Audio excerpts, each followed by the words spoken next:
Hello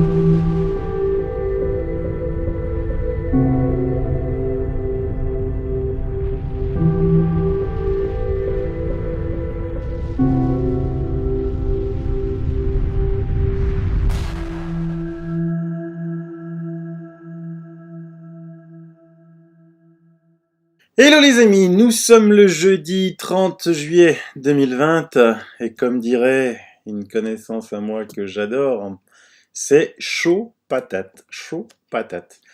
Alors chaud patate, ça vient d'où? Ça vient d'une expression qui apparaît à la fin du XXe siècle, qui est en lien avec l'expression refiler la patate chaude, c'est-à-dire se débarrasser d'un problème en le refilant à quelqu'un. Et donc chaud patate désigne quelque chose de difficile, et cela devient difficile pour nous, mais ça, on le savait, on l'avait anticipé. Donc cette émission est consacrée, dédiée à Jean-Jacques Crèvecoeur. Sa chaîne YouTube a été supprimée, mais il avait créé des chaînes de secours et un site internet de secours. Je lui ai écrit ce matin, j'ai pas encore de réponse pour lui donner la parole sur ma chaîne. Et elle est aussi dédiée à Emma Cruzy, que vous connaissez aussi sur ma chaîne. Donc là j'ai publié sur mon mur Facebook, Emma Cruzy, patronne d'une boutique à Genève. Et ben voilà, on lui a fait fermer sa boutique parce que elle avait décidé de ne pas imposer le port du masque aux clients qui rentraient. Et vous savez que le port du masque est obligatoire sur Genève depuis le début de la semaine. Donc quelqu'un l'a dénoncé, et là-bas, ça plaisante pas, on ferme. Donc Jean-Jacques, j'ai trouvé ça là, pour Jean-Jacques. YouTube n'autorise pas les contenus qui remettent explicitement en cause l'efficacité des mesures de distanciation sociale et d'auto-isolement préconisées par l'OMS, les autorités de santé locales, qui peuvent inciter les gens à ne pas les respecter. Donc voilà, ces plateformes changent à volo leur règlement. Je vous ai montré hier que Twitter, voilà, disait que ne supporte pas de faire de publicité sur l'hydroxychloroquine. Donc en fait maintenant, avant on se disait qu'on était en dictature, maintenant il leur suffit à cette plateforme d'avoir gagné en notoriété, puis d'imposer un petit peu ce qu'ils veulent. Donc demain, YouTube interdit aux gens bruns à lunettes de faire des émissions. Donc je me teindrai en blond et j'enlèverai les lunettes, mais après ça sera, voilà, c'est juste hallucinant, c'est vraiment affolant. Vous êtes nombreux aussi à me demander, mais Sylvano, si ta chaîne ferme, qu'est-ce qui se passe? Moi d'abord je me bats, on va pas fermer comme ça ma chaîne. Vous savez qu'il y a j'ai déjà engagé des actions en justice contre YouTube pour des suppressions abusives de 6 vidéos. Je me suis inscrit sur ça. C'est un nouveau Twitter, sur Parler. Donc c'est super bien fait. Donc vous me trouvez toujours, de toute façon partout vous allez me trouver sous mon prénom et sous mon nom. Et donc là j'ai rejoint Parler le 28 juin 2020. Et donc voilà, vous me trouverez là-bas parce que ça c'est une plateforme sûre qui a été faite par des groupuscules républicains, tellement censurés sur Twitter et compagnie. Par contre, regardez Twitter. Twitter dit aux membres du Parlement israélien, les tweets de Khamenei, qui disait qu'il fallait éliminer Israël, ne violent pas les règles de Twitter. Par contre, les tweets de Donald Trump sur l'hydroxychloroquine, oui.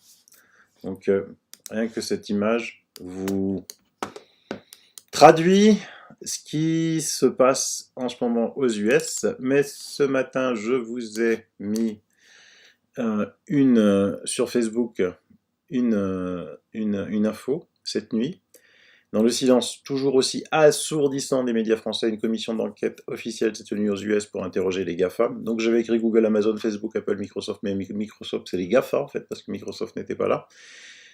Eh bien croyez-moi, c'est du lourd, du très très lourd, il n'en menait pas large. Cela dure plus de 5 heures. Donc j'ai pas eu le temps depuis de regarder les 5 heures. C'est juste énorme ce qui se passe.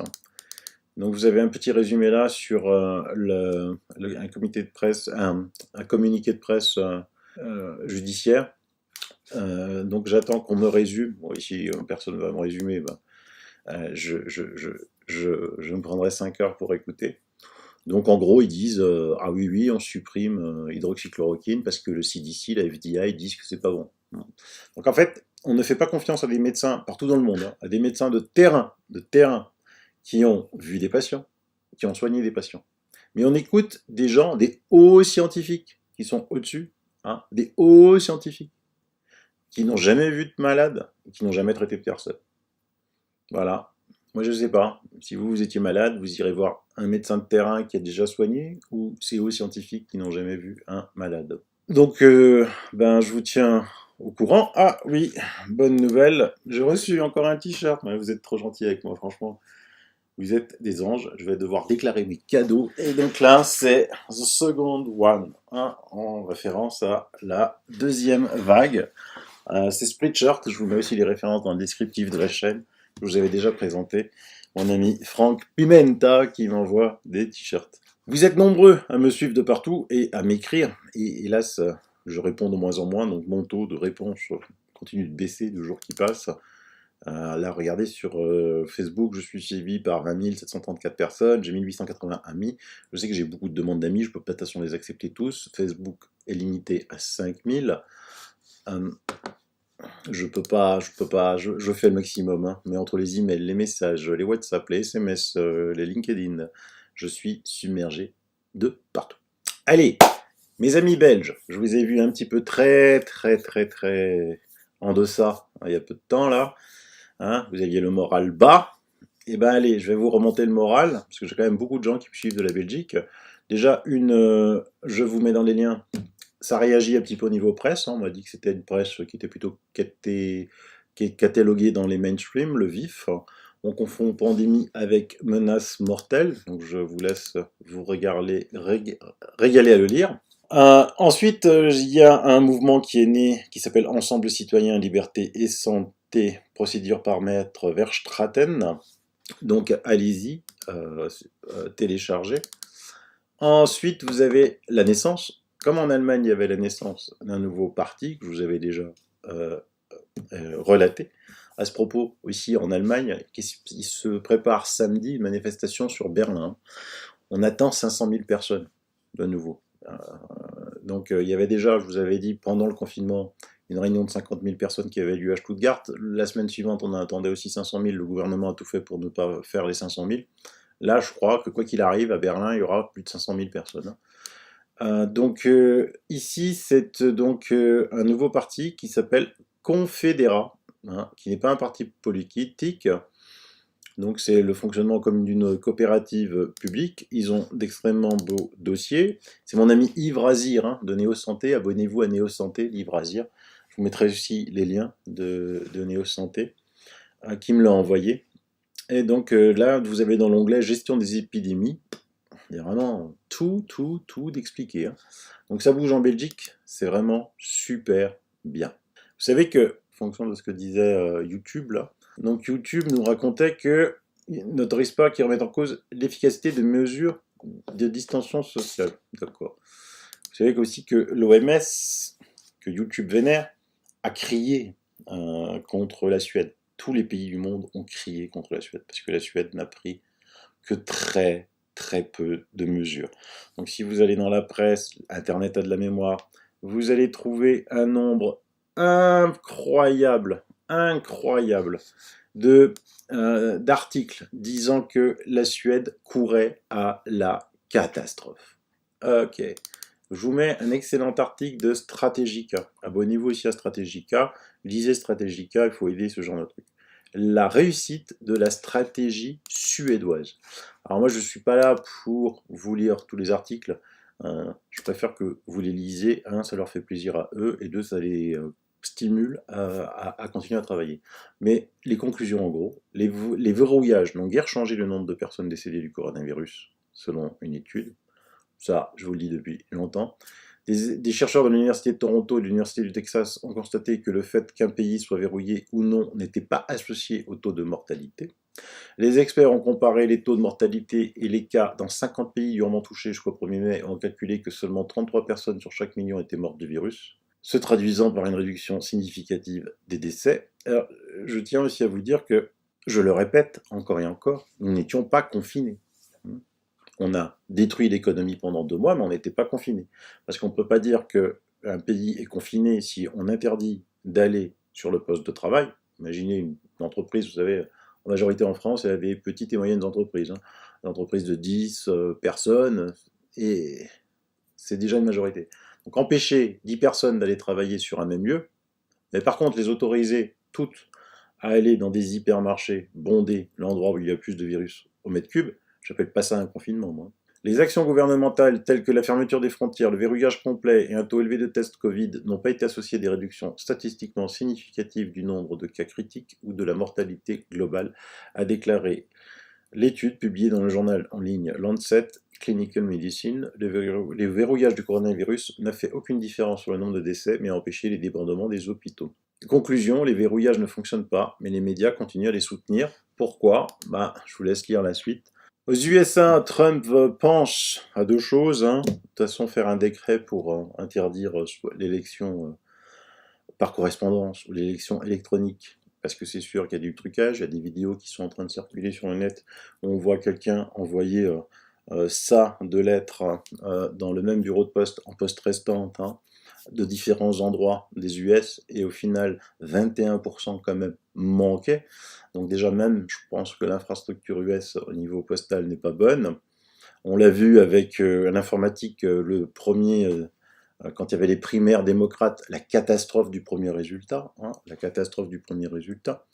Ensuite, il menace toujours Trump de décaler les élections. Ça, c'est pour couper l'herbe aux démocrates. Mais je pense que même les démocrates vont certainement accepter, parce que, comme dit Nigel Farage, Trump va déchirer Biden en morceaux car il ne sait pas où il est. Il faut vraiment être conscient que les démocrates n'avaient pas de leader charismatique comme un Trump. Et donc, ils pensent sauver les eaux en détruisant Trump, Leur objectif, c'est tirer sur Trump. On parle très peu du programme démocrate, on parle très peu de Biden. Des fois, il disparaît pendant quelques jours, on ne sait même pas où il est, alors que c'est quand même la campagne qui est lancée là-bas. De temps en temps, on le revoit, comme ici. On est obligé de lui tenir la main.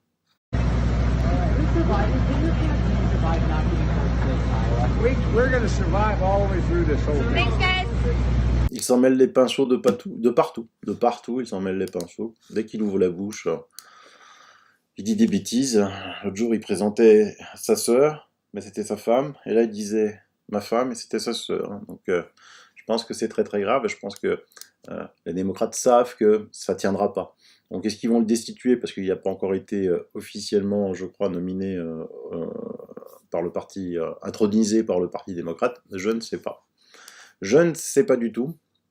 Ce que je voulais vous dire aussi sur Trump, c'est que Trump, si vous suivez ses tweets, il tweet souvent « law and order », la loi et l'ordre. Et donc, une fois, 2 fois, 3 fois, 4 fois, je dis « mais pourquoi il tweet souvent ça ?» Donc j'ai l'explication, chaque fois qu'il tweet ça, il y a des arrestations. Vous comprendrez. Comment ça se passe chez nous pour qu'il continue le virus de la peur, parce que si on lit encore un tweet de l'excellente Violaine Guérin, Santé publique France, réseau au secours, organisation de surveillance coordonnée des urgences du Covid, stop à la terreur, assez de dégâts par ailleurs, et début de canicule. Donc vous voyez, c'est les courbes, il n'y a plus rien. Comment on entretient encore ça, à votre avis? C'est simple. Hôpitaux. En Ile-de-France et à Marseille, la majorité des admissions pour Covid sont des voyageurs de l'étranger. À partir du 1er août, il faudra présenter un test PCR négatif dès lors que l'on revient de l'un des 16, retenez bien le chiffre, pays à risque par le gouvernement. La France découvre la Lune. Depuis un mois, les frontières extérieures de l'Union européenne ont rouvert. Une partie des binationaux sont revenus passant entre toutes les mailles du filet. Ça, c'est un article de Marianne que je vous laisse aussi. Pour une fois qu'on a de l'aide un petit peu de la presse mainstream.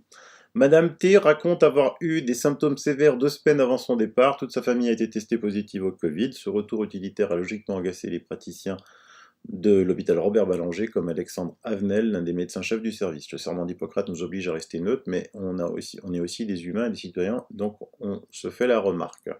Comment Madame T a-t-elle fait pour entrer en France par ses propres moyens alors que l'Algérie faisait déjà partie des pays classés à risque par l'État?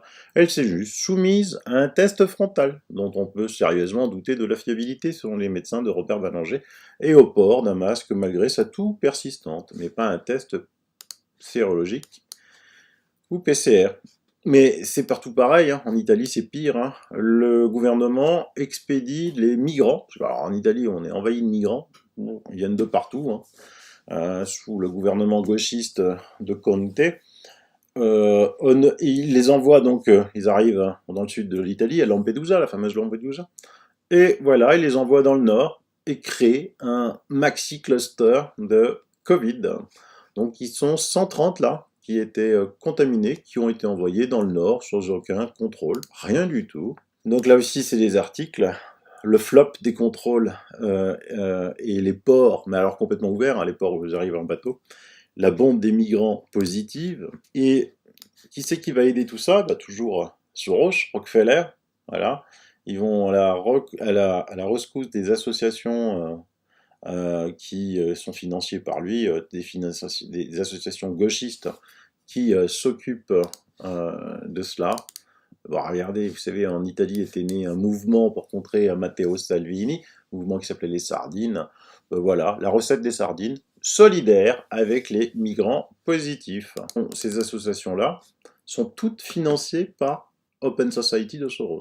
Toutes, toutes. Il n'y a pas un euro qui ne vient pas d'eux. Hein. Pendant ce temps-là, en Allemagne, impose des tests ou quatorzaine à 130 pays contre 16 pour la France. L'Allemagne est jusqu'ici un des pays les plus épargnés en Europe par le nouveau corona. Ma vie, on impose des tests, à savoir si on ne fait pas exprès, je ne sais pas. Pendant ce temps-là, des amodés m'informent que Facebook demande vous pouvez tomber sur un sondage. Pourquoi Facebook veut savoir si vous avez des symptômes du Covid-19 ? Donc le patron de Facebook a annoncé le déploiement d'un sondage planétaire sur le réseau social pour aider les chercheurs à mieux comprendre les symptômes du virus. Ces données pourraient aider les autorités sanitaires à gérer la crise. Alors je sais pas, mais qu'il fallait faire ça pendant la pleine pandémie, quoi, hein. Pendant l'épidémie, quand elle était à son pic, là, pas quand elle a disparu. Là. Donc là, on a des cas positifs, mais qui vont bien, je le répète, hein, et on entend beaucoup parler de vaccins. Alors ce qui est marrant, quand on parle de vaccins, c'est que vous avez vu qu'il y a plusieurs sociétés qui se tirent la bourse pour les vaccins. Donc vous voyez, la Sinovac, type virus inactivé, il est déjà à étape 3. Alors c'est peut-être pas à jour, hein, il date d'une dizaine de jours. À Pékin, étape 3, virus inactivé. Wuhan, virus inactivé, étape 3. AstraZeneca, ça on en a parlé beaucoup dans la presse, type vecteur non réplicatif, il est à l'étape 3. Ensuite, virus inactivé. Novavax, c'est type sous-unité protéique. Puis ensuite, vous avez les fameux vaccins à ARN. On en découvre 1, 2, 3. ARN, 2, 3, 4, 5, 5. Et ADN, 1, 2, 3, 4, 5, 6. Voilà. Pseudo-particules. Bon. Donc il y en a plein, et puis souvent, il y a un qui annonce des résultats spectaculaires, un qui annonce des résultats spectaculaires. Mais il y en a toujours un qui revient devant de la scène, je l'ai déjà traité dans plusieurs émissions, c'est le fameux vaccin Moderna, là où Bill Gates a mis tous ses sous. Alors j'ai un abonné qui a fait une petite enquête. Après avoir fait des recherches sur le laboratoire Moderna Therapeutics, cofinancé par de multiples structures financières, dont la fondation évidemment de Bill Gates, il me paraît plus qu'évident que ce labo a été spécialement conçu pour le vaccin du Covid-19. Voici les éléments sources les plus révélateurs.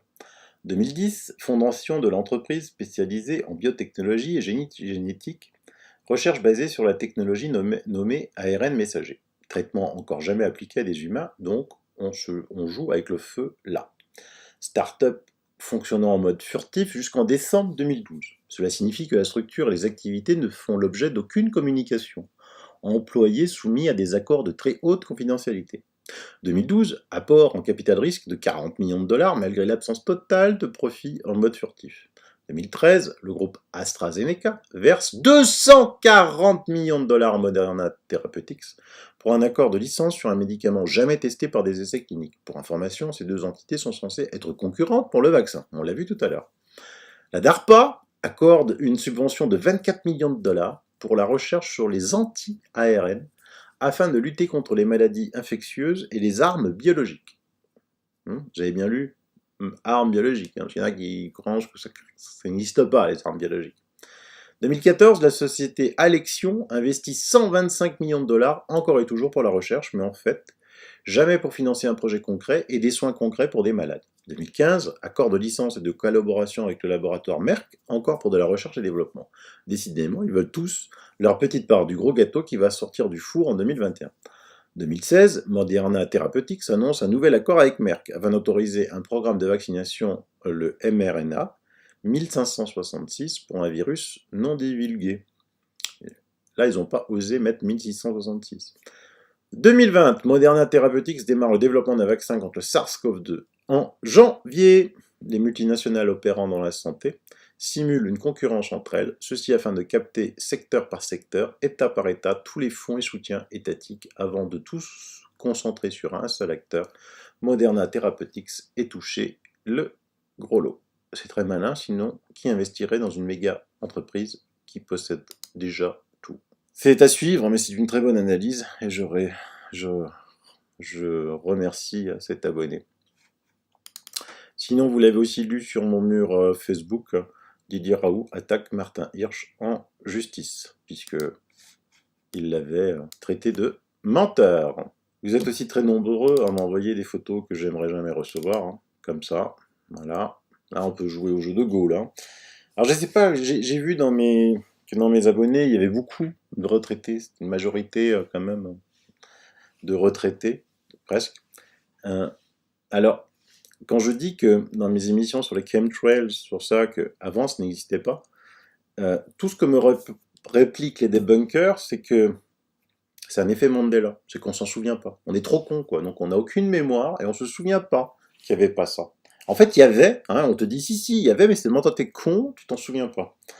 Donc, je voudrais demander à tous mes retraités de témoigner, savoir si vous vous souvenez quand vous étiez jeune d'avoir vu ça dans le ciel, parce qu'il y avait déjà des avions. Ils nous font croire que c'est des traînées de condensation. Déjà, les traînées de condensation se forment à 10 000 mètres. Il faut des températures de moins 60 degrés. Il faut une hygrométrie assez bien précise pour qu'il y ait des traînées de condensation. Et surtout, les traînées de condensation ne durent jamais très très longtemps. Là, ça persiste et puis ça crée un voile. Ça va s'étendre là. C'est pour ça que c'est fait en carré, ça va s'étendre et ça va créer un voile. Donc voilà les photos que je reçois. Vous inquiétez pas du petit point vert à côté là, c'est pas un ovni. C'est un défaut, c'est un défaut caractéristique de l'iPhone. Voilà, je vous embête pas plus pour aujourd'hui. J'avais encore une vidéo de Zangril qui confirme encore une fois que le virus perd de sa charge virale, il persiste, il signe, on le voit dans les chiffres. La seconde vague, faisant référence à mon t-shirt, on va regarder un petit peu les chiffres de la Nouvelle-Zélande, puisque je vous rappelle, c'est toujours la Nouvelle-Zélande qui compte. Je rabâche, toujours la même chose. S'il doit y avoir une seconde vague, elle vient de Nouvelle-Zélande. Enfin, elle vient pas de Nouvelle-Zélande. On va l'observer d'abord en Nouvelle-Zélande. Pourquoi? Parce que là-bas, c'est l'hiver, et c'est le pays qui a le climat le plus proche de l'Europe. D'accord? Et eux, maintenant, sont l'équivalent du 30 janvier. Donc, ils ont traversé tout l'automne, et ils sont déjà plus d'un mois d'hiver. Et donc, voilà, au 29 juillet, il y a eu 31 nouveaux cas en Nouvelle-Zélande. Il y a eu 0 mort, 0 cas critiques. Il y a eu une fois un cas critique, là, tout au début du mois. Il est passé en 0, il n'y a pas eu de mort, donc il s'est sauvé. Puis là, je ne sais pas ce qui s'est passé, le 20 juillet, il y a eu, le Meter a indiqué un cas critique. Le lendemain, il n'y avait plus rien. Donc voilà, il y a des cas, 31, parce qu'il n'y a que dalle. Et puis, ils vont tous bien, parce qu'il n'y a pas de cas critiques. Donc je pense que tout est dit sur le sujet. Donc on continue la lutte.